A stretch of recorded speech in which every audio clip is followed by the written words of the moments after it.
All Bodo ex-volunteer force organization. Long live, long live. खुलुमबाय इन्ट्र भिडिअआव जायखौ नुदों बियो अल बड' एक्स भलन्टियार फर्स बिथांमोना दिलीप शइकिया बिथांनि सोमोन्दै माखासे खोथा बुंदों। नोंथांमोनाथ' मिथिखायो अल बड' भलन्टियार फर्सखौ बर' हारिनि थामोनथानि थाखाय बिथांमोना थैथाब थांथाब खामानि मावबोदोंमोन। बड'लेण्डखौ लाबोनो थाखाय बिथांमोना नाजाबोदोंमोन। दिनैसिमबो बिथांमोना दिल्लीयाव अल बड' एक्स भलन्टियार फर्सआ बड'लेण्डनि थाखाय सावरायबाय थायो। बेखौ नोंथांमोना मिथिखायो। मानगोनां एमपि दिलीप शइकिया बिथाङा ट्राइबेल माहारिनि गोसोआव जिबादि आघात बुंदों, ट्राइबेल बेलेन्स ब्लकखौ दाननायनि खोथा नङाब्ला 6 शिड्यूल प्रभिजनखौ दाननायनि खोथा जेब्ला बेबादि बुंदों अब्ला बिथांमोननि गोसोआवबो मोनसे थिर नांनाय बादि जानानै बिथांमोना दिलीप शइकियानि हेंथायै माखासे खोथा बुंदों। बेखौ नोंथांमोना जोबजासिम नायलांनानै कमेन्ट्सआव लिरनानै हरबानो जाबाय। सब्ला नायलांदो। दिनै आं अल बड' एक्स भलन्टियार फर्स अर्गानाइजेसननि सेन्ट्रेल कमिटिनि जेनेरेल सेक्रेटारि जानानै लोगोआव बाक्सा डिस्ट्रिक्टनि बिबानगिरिफोरखौ लाफानानै आसाम स्टेटनि एमपि लोगोसे अल आसाम स्टेट बिजेपिनि आफादगिरि बिथां दिलीप शइकियाया बावैसो सान सिगां बिटिसिनि सायाव थाखानाय बर'फोरनि जा ट्राइबेल बेलेन्स ब्लक आरो 6 शिड्यूलनि हा हुनि मोनथायनि सायाव जाबायदि आरजाथावै आरो जोबोद दुखुनांथाव राव आरो खायसे मोनथावथाव बिबुंथिखौ प्रेस मिडियानि गेजेरजों रायजोनि गेजेराव फोसावनानै होलांबाय। बे बिबुंथिनि सायाव जों अल बड' एक्स भलन्टियार फर्स अर्गानाइजेसननि सेन्ट्रेल कमिटिया गोख्रों रावजों सोंखारियो आरो दुखु खालामो। प्रेस मिडियानि गेजेरजों दिलीप शइकिया बिथांनि बिबुंथि होनाय रावा थोंजोङै बर'फोरनि थाखाय थामहिनबा गासै ट्राइबेल सुबुंफोरनि थाखायनो थाखानाय होजाखानाय आरो मोनखानाय आरो गासै गोहोफोरखौनो फोजोबस्रांनो नाजानाय आखुआ रोखायै बेरखांदों। जों बेखौ रोखायै बुंनो हायो। दिलीप शइकिया बिथाङा बुंदोंदि बर'फोरालायनो गुवाहाटियाव हा बायनानै लानो आरो थानो हायोब्ला अब्ला जों जेनेरेल कास्टनि सुबुंफोरा बिटिसि ओनसोलाव मानो हा हु बायनानै आरो न' बां लुनानै थानो हाया जानो। दिलीप शइकिया बिथाङा मिथिनानै लानाया मोजांदि बे सारा नर्थ इस्टार्न रिजन अफ इन्डियानि हालामाव बयनिख्रुइबो गिबिसिन आगान होजेनगिरि आरो गिबिसिन थागिबिफोरनि बंस'फ्रानो जाहैबाय किराता एबा म्लेसा एबा कसारि एबा दिनैनि बे एक्जिस्टिं बर' हारि एबा जाथियानो थारमोन। दिलीप शइकिया नोंथाङा आसामनि सासे गिदिर लिडार हिसाबै आसामनिफ्राय गासै हिस्ट्रिफोरनि सायाव गुवार गियान थानाया जोबोद गोनांथि दं होननानै जों सानो। दिलीप शइकिया नोंथाङा मिथिया नामा जे बे आसाम हादरनि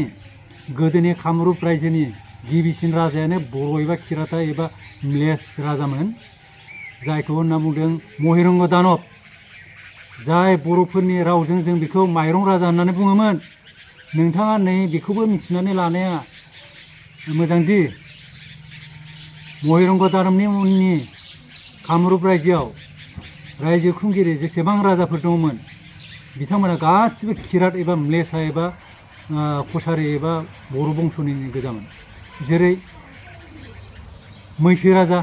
जायखौ माबाफ्रा जेनेरेल कास्टनि मानसिफ्रा बुंदों महिषासुर, नारखो राजा, जायखौ जेनेरेल कास्टनि मानसिफ्रा बुंदों नरकासुर, बान राजा, जायखौ बिथांमोना बानासुर होनना बुंदों, आरो भगदत्त बायदि बहुद राजाया 101 जन बर' राजाफ्रा गोदो रायजो खुंदोंमोन बे कामरुप रायजोआव। बिथाङा बेखौ मोजाङै मिथिना लाग्रोनाया मोजां। दिलीप शइकिया नोंथांनियाव नैबे गियानाबो जोबोद गुवारै थानाया मोजांदि ब्रिटिश खुंथायनि समाव जेब्ला आसामाव गिबिसिन हा हुनि जरिप खालामदोंमोन, जेब्ला खालामजेननाय जादोंमोन जरिपखौ, बै रेकर्डखौ दाबो जों बोदलानानै नायोबोला सारा सोरगिदिं गुवाहाटिनि नोगोराव बर' गामिफोरखौनो बुंफबजोबनाय मोननो हागोन। दिनैसिम गुवाहाटिनि गासै थागिबिफोरनि गावबा गावनि प्लटनि लेन्ड रेकर्डफोरखौ जुदि जों नायनो बोदलानो थाङो अब्ला दाबो नुगोन जोङो बर'फोरानो 80% बर'फ्रा बे गुवाहाटीनि हाखौ फानजोबदों गुबुन हारिनो बेखौबो नोंथाङा दाबो बोलाना नायनो हायो दिलीप सुखिया नोंथाङा अब्ला जों बर' हारिया बिटिसिनिफ्रायसो गुवाहाटीयाव जों हा बायनानै थाहैदों ना बले बै सारा गुवाहाटीयानो बर'फोरनिमोन नोंथाङा बेखौ मोजाङै दांग्रोमनानै सिग्रोमनानै नायनाया मोजां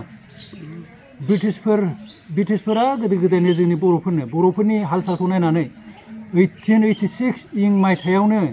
ट्राइबेल बेल्ट एन्ड ब्लकखौ दानानै होलांखादों मानोना ट्राइबेलफोरखौ जेनेरेल कास्टनि मानसिफ्रा जिबायदि नाख्रेबबाय सिबोदोंमोन जिबायदि जोख्रेबबोदोंमोन धंसनि लामायावसोमोन बे बाथ्राखौ नायनानै ब्रिटिशफ्रा जोंनो बे पावारखौ होदों नाथाय नोंथाङा बेखौ दिनै सिफायनो थाङोबा बोरै जानांगौ जाखो होमबा नोंथांनिया गोसोआ बर'फोरखौ धंस खालामनाय नामा दिलीप सुखिया नोंथांनियाव नैबे गियानाबो गुवारै थानाया मोजांदि अनलि गुवाहाटी नोगोरनि गेजेरावनो गोबां ट्राइबेल बेल्ट एन्ड ब्लकफोर दङमोन जेराव आसामनि थागिबि जेनेरेल कास्टनि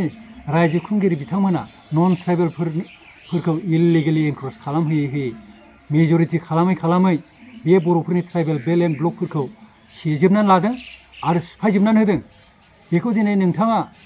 खुसि जायो जों मिथिगौ जेनेरेल कास्टनि गासैबो खुसि जायो नाथाय नोंथांमोना बेयाव एसेबो दुखु गैया नाथाय जों जे थानोबो जायगा गैया बर' जाथिया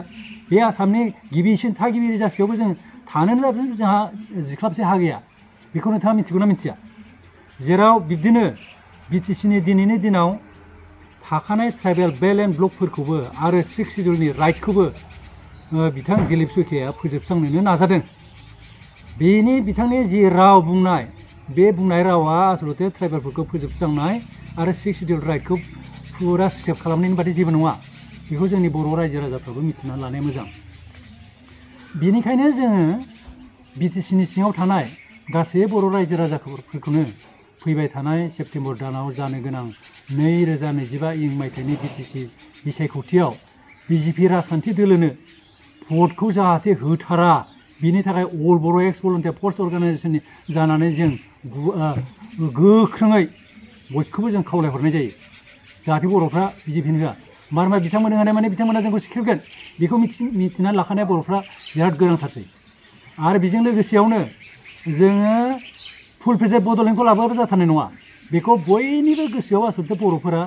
मेलेमाव सोनानै लानाया मोजां मानो होनना बुङोबा फुल प्रेजेन्ट बड'लेण्ड मोनागौ माने जों बिदिनो जाबाय थागोन बिदिनो नाख्रेबजाबाय थागोन बेनिखायनो फुल प्लेजेड बड'लेण्ड बिग्रा जोंनि बर'नि गेजेराव संगठनानो जोबनानै थांजोब्बाय जेराव बयबो जिरायनानै थाजोब्बाय बयबो पलिटिक्सआव बारसोमजोब्बाय काउन्सिलनि इलेक्सनावसो नांथाबजोब्बाय बेनिखायनो जों बर'नि मोनसे माबा जानानै नन पलिटिकेल हान्जा जानानै अर्गानाइजेसन जानानै अल बर' एक्स भलन्टियार फर्सनिफ्राय आं एसे जेनेरेल सेक्रेटारि गंलाय बेखौनो खावलायहरनो लुबैयो गासै बर' रायजो राजायानो जाहाथे नैबे अल बर' एक्स भलन्टियार फर्सजों जाहाथे सरजाबफैयो आरो बे अल बर' एक्स भलन्टियार फर्स अर्गानाइजेसननि बेन्दोङाव थानानै जाहाथे खामानि मावनो लुबैयो जाहाथे जोंजों थाफानानै जोंनि आन्दलनखौ जाफुंसार होयो आरो बे फुल प्रेजेड बड'लेण्ड बिनायाव जाहाथे हेफाजाब होनानै बावैनो जाहाथे जोंखौ मोनफुंनो हानायसिम सौहाहोयो बेखौनो जों गुरैयै खावलायहरनाय जायो हरनाय थाबाय दिलीप सुखिया नोंथां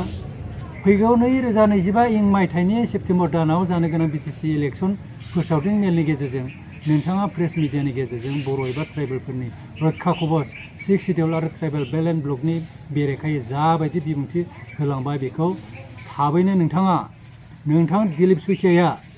बोखांनानै लाफिननो नांगौ आरो इयुनाव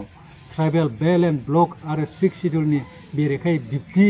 बर' आरो ट्राइबेलफोरनि सायाव फोजोबस्राङारि बिबुंथिखौ होथारा होननानै नोंथाङा बुंथिनानै लानो हानांगोन प्रेस मिडियानि सिगाङाव नोंथाङा गावनि गोरोन्थिखौ निमाहा बिनो हानांगोन अब्लासो जों गनायगोन जों बेखिनिखौनो जों बिथाङा जाहाथे जोंनि खावलायनायखौ मानियो बेखिनिखौ बुंनानै बेखिनियावनो जों जोंनि दिनैनि बे प्रेस मिडियानि बिबुंथिखौ फोजोबनाय जाबाय अल बड' एक्स भलन्टियार फर्स organisation Long live, long live, long live. All Bodo Ex Volunteer Force Organization. Long live, long live. All Bodo Ex Volunteer Force Organization. Long live, long live. नुनो मोनबाय मा सानो कमेन्ट्सनि गेजेरजों फोरमायहरबानो जाबाय थेंक इउ भेरि माच four वाचिं लाभ U